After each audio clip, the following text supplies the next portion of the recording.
Sir aircraft एक हवा में उड़ता है और लेकिन तभी वो डेस्टिनेशन में पहुंच सकता है जब उसका डायरेक्शन सही हो।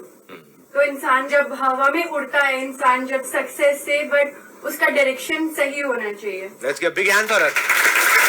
Please help me. अगर एयरक्राफ्ट पार्क्ड है एयरपोर्ट पे तो किसी डायरेक्शन की जरूरत नहीं है। डायरेक्शन की जरूरत कब पड़ती है? जब वो हवा में हो, यानी कि एक्शन में हो। तो ऐसे ही जो भी हम हार्डवर्क करने वाले हैं अपनी लाइफ में, या जो भी एक्शन लेने वाले हैं, अनलेस एंड अनटिल हमारी डायरेक्शन ठीक है, तब तक सब बकवास है। सबसे इम्पोर्टेंट ये है कि हम उस पे मटेरियल्स किस तरह का यूज कर रहे हैं। जिस तरह का मटेरियल्स यूज करेंगे उसके बाद ही वो हमें उतना ही सक्सेस दे पाएंगे, मतलब उतना ही वो ऊपर उड़ पाएगा। तो अगर मटेरियल्स उसमें सही नहीं है तो वो बहुत जल्दी क्रैश कर जाएगा, उसमें कई सारे डिफॉल्ट आएंगे। Again excellent, let's give big hand for him. यानी कि एयरक्राफ्ट को अगर हम देखें अपनी बॉडी की तरह, तो अनलेस एंड अनटिल जो एयरक्राफ्ट का मटेरियल है वो सही नहीं है तो एयरक्राफ्ट क्रैश कर जाएगा। सपोज पेपर का आपने एयरक्राफ्ट बना दिया, उसको उड़ाने की कोशिश करो तो ज्यादा दूर तक नहीं जा पाएगा, जाएगा भी तो क्रैश कर जाएगा। बारिश आई तो पता नहीं कहाँ गया वो पेपर का एयरक्राफ्ट। हमारे लिए क्या है मटेरियल? अगर देखा जाए तो अगर हम एयरक्राफ्ट हैं तो सबसे इंपॉर्टेंट जिसको हम हमेशा इग्नोर करते हैं, हेल्थ, हमारी जो बॉडी है, लेकिन इसको हम भूल जाते हैं। आप में से कितने हैं जो अपनी बॉडी के ऊपर बहुत अच्छे तरीके से काम कर रहे हैं डेली? अगर हमने अपनी बॉडी को ठीक नहीं किया तो जितना मर्जी आप बड़ा गोल सेट कर लो, अगर वो गोल अचीव कर भी लिया तो that's not going to be worthwhile.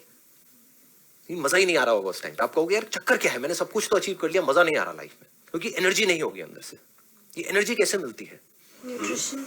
हाँ, one is nutrition, absolutely. Second is कि कैसे हम अपनी बॉडी में कहाँ क्या प्रॉब्लम्स आ रही हैं, क्या हम इतने अवेयर हैं कि कहाँ ब्लॉकेजेस आ रही हैं, और उसको खोलने के लिए हमको क्या करना है सही टाइम पे।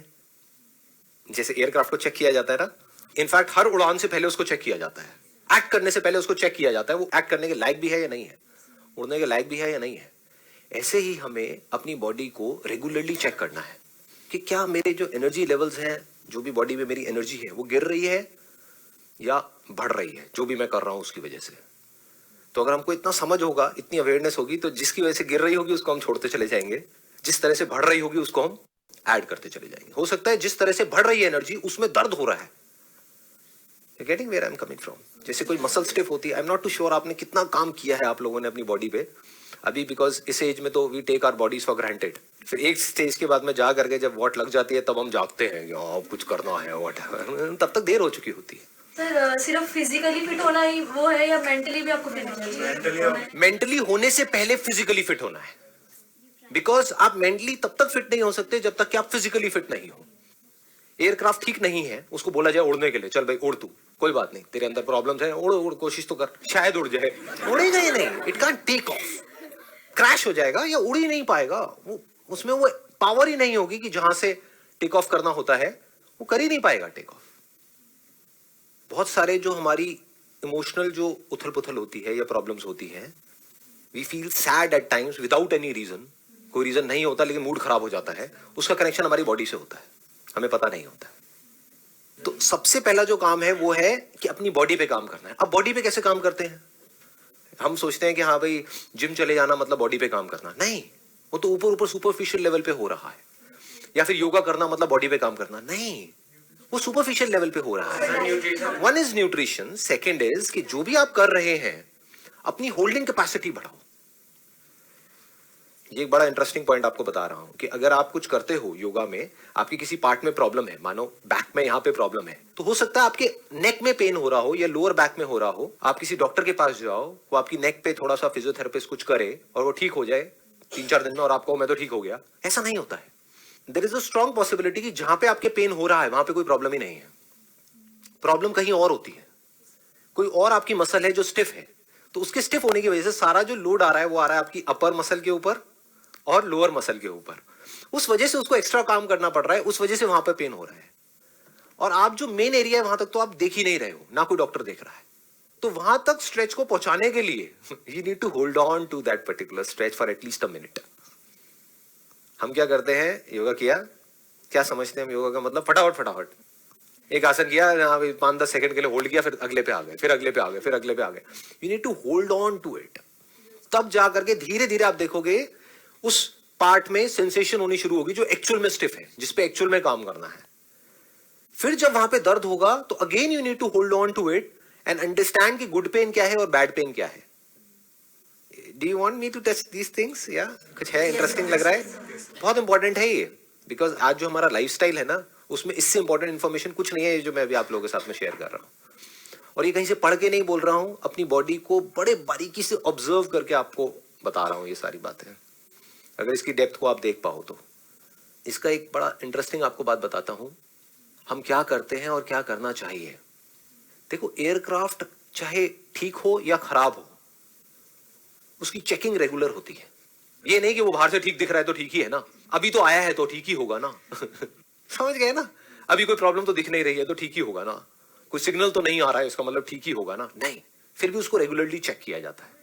मतलब क्या है कि आपकी बॉडी अगर अभी ठीक भी है, then also you need to do some stretching, some strengthening, क्योंकि आने वाले टाइम में जो आपकी लाइफस्टाइल है या आज भी जो आपकी लाइफस्टाइल है, ज्यादा टाइम नहीं लगेगा वॉट लगने में. 5-10 साल के अंदर आप देखोगे क्या अभी हो ही गया होगा. इनफैक्ट क्योंकि मेरे बहुत सारे फ्रेंड्स हैं जो फिजियोथेरेपिस्ट हैं, ये है वो है, वो बता रहे हैं अब उल्टा हो गया है. पहले तो उनके पास में सारे बुढ़े बुढ़िया आते थे, अब सारे यंग आते हैं. कहते हैं यार बढ़िया हो गया हमारा प्रोफेशन. तो बहुत यंग एज में ही लोगों को प्रॉब्लम्स हो रही है, और आई एम 100% श्योर आप में से भी बहुत सारों को हो रही होगी. कभी नेक में पेन, बैक में पेन. ये क्या लॉजिक है? इस एज में 20-22 साल की एज में पेन कैसे आ रहा है? इसका मतलब हम कहीं ना कहीं कुछ ना कुछ गलत कर रहे हैं. तो अभी अगर पेन आ रहा है तो समझ जाओ कि ये सिग्नल्स हैं. अगर इसको अभी हमने कैच नहीं किया तो इतनी देर हो सकती है कि आपको पता भी नहीं लगेगा, एकदम से इतनी ज्यादा स्टिफनेस बढ़ी, स्लिप डिस्क हुई, बैठे रहो. अब सोच रहे होगे कि ये क्या हो गया. यही हुआ था, 1-2 साल से पेन थी, इग्नोर करती रही, और एक दिन बस नॉर्मल बैठी हुई थी ऐसे, और उसके बाद उठा ही नहीं गया था, और फिर 2-3 महीने लगे थे रिकवरी के लिए. ऑन इट, मतलब ऐसे. अगर हमने उसको कैच कर लिया होता पहले ही, या अभी भी अगर हम इसको पकड़ लें, इस बात को अभी भी समझ जाए मेरी जो बात है, तो आने वाली जो आपकी लाइफ है वो बढ़िया हो सकती है. अगर अभी भी हम ना सीखें अपनी इस गलती से तो फंसते चले जाएंगे, प्रॉब्लम बढ़ती चली जाएगी. और बॉडी क्या है, पूरी इंटरकनेक्टेड है. आप ये नहीं कह सकते कि एक एयरक्राफ्ट है उसमें एक पार्ट ही तो खराब है, उससे क्या फर्क पड़ता है. वो पार्ट सारे और पार्ट से कनेक्टेड है. बॉडी में एक पार्ट भी अगर आपका खराब है तो समझ जाओ बाकी सारे पार्ट्स उससे इंटरकनेक्टेड है. धीरे धीरे सब पे असर आने लग जाएगा. सो अब इसका तरीका क्या है? डू वी अंडरस्टैंड कि कैसे काम किया जाता है? देखो, जब भी हम काम करते हैं अपनी बॉडी पे, या तो करते हैं इमीडिएट रिजल्ट के लिए, यानी कि फटाफट से हमको अच्छा फील होने लग जाए तो हम खुश होने लग जाते हैं. अगले दिन करते हैं, इतना अच्छा फील नहीं होता, फिर हम उसको करना छोड़ देते हैं. तो आपको कुछ बेसिक सी बातें बताऊंगा. Do you want to know that या नहीं? आगे बढ़ो. हाँ ठीक है. देखो, बड़ी मजेदार बात बताता हूं. कोई भी आप एक्सरसाइज करोगे ना, तो उसका जो असर आएगा आपके ऊपर, पहले तो ये समझ लो कि एक गुड पेन होता है, एक बैड पेन होता है. गुड पेन मतलब क्या कि आपने स्ट्रेच किया, अभी एक पार्ट में पेन आ रहा है, जैसे आपने वो स्ट्रेच करना बंद किया वो पेन आना बंद हो गया. This is good pain. एक है आपने कुछ उल्टा सीधा स्ट्रेच कर दिया और उसके बाद भी वो पेन बढ़ता जा रहा है, दैट इज बैड पेन. तो you need to understand the difference between good pain and bad pain. अब इसमें एक और मजेदार बात आपको बताता हूं कि हमारी जो बॉडीज है वो हर मोमेंट में चेंज हो रही है, डेली चेंज हो रही है. तो आज अगर आप कुछ एक्सरसाइज करोगे, उसका पेन आ रहा है मान लो इस जगह पे, तो आप कल करोगे कहीं और आने लग जाएगा. मतलब वो पार्ट अब खुल गया है, तो अब आपको पता लगेगा मैं थोड़ा सा डीपर जा रहा हूं. अगर आप डेली एक एक्सरसाइज कर रहे हो, डेली वहीं पे पेन आ रहा है जहां पर 1 साल पहले आ रहा था, इसका मतलब आप नेक्स्ट लेवल पे गए ही नहीं हो. आप वहीं घूम रहे हो गोल गोल गोल गोल. जैसे खच्चर होता है ना, गोल गोल गोल गोल घूमता है ना, उसको बांध दिया जाता है, बस वहीं घूमता रहता है. उसको लगता है कि मैं कुछ कर रहा हूं, कुछ नहीं कर रहा. वो वहीं है जहां पर 10 साल पहले था, वहीं गोल गोल गोल गोल घूम रहा है. तो पेन मस्ट शिफ्ट. आप समझ गए? वो शिफ्ट होना चाहिए. वहां से हटके वहां पे पेन होना बंद हो गया, और नीचे कहीं पे आया, फिर कहीं और आया, फिर कहीं और. तो अब आपको धीरे धीरे समझ आ रहा है, अब मैं डीपर लेयर्स में पहुंच रहा हूं अपनी बॉडी की. पेन शिफ्ट होता है, और शिफ्ट तभी होगा जब आप एक किसी भी पोज को होल्ड करोगे फॉर एटलीस्ट अ मिनट. और मिनट होल्ड करने का मतलब क्या है, वो जब आप करोगे तो आपको समझ आएगा. सिंपल हाथ ऊपर करके खड़े हो जाना कभी 1 मिनट के लिए, आपको पता लगेगा होल्ड कहते किसे हैं.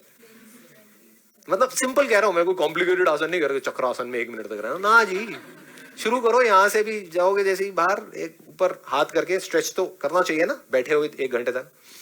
तो बस हाथ ऊपर करके खड़े हो जाना आराम से, स्ट्रेच करके 1 मिनट काउंट करना. आपको पता लगेगा व्हाट इज दिस 1 मिनट.